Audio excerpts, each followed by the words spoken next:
But what's interesting is that all of the players that are helping U.S. soccer and their future of U.S. soccer, their major development wasn't in the United States.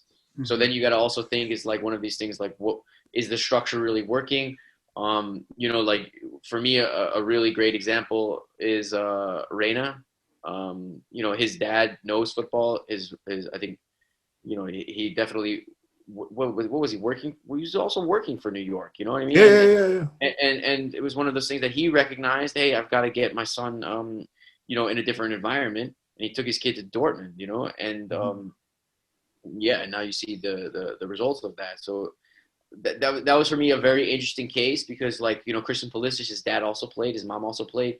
Um, they took him to Europe pretty quickly, but they still didn't have the same amount of influence and knowledge that Claudio Reyna had.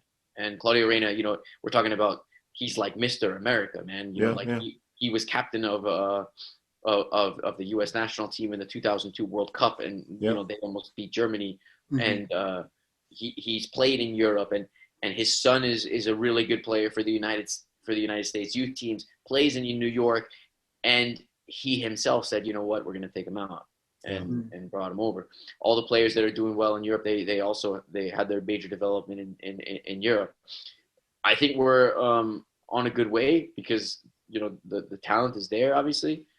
But for me, like you know what I really don't understand also, and maybe this is getting off topic and stuff like that. Mhm.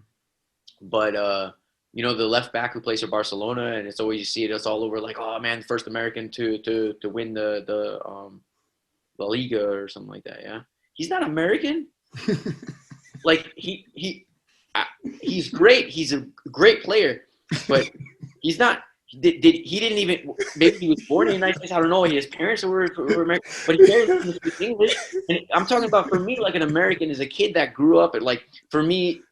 There's nothing against me. There's nothing Yeah. against me. You know what I'm saying? It's not like he should stay in his country or anything. That's Yeah. fine, but don't say like the first American to play in La Liga. For me, the first American, if Giovanni Reina plays in La Liga, okay, there we go, yeah. Mhm. But like, it's not like this kid is the first American to play for Barcelona. He happens to have an American passport, and it's great. He helps us out. That's awesome. He Mhm. should, but I don't think he even identifies as an American. He's Dutch, man, and that's why one of these things is like America also has to find their identity, and Mhm. which is an interesting thing because we're just a melting pot of different cultures and different races and everything. So I think that's what I never understood is that you just embrace that, the culture is there and everything, but Mhm. Yeah.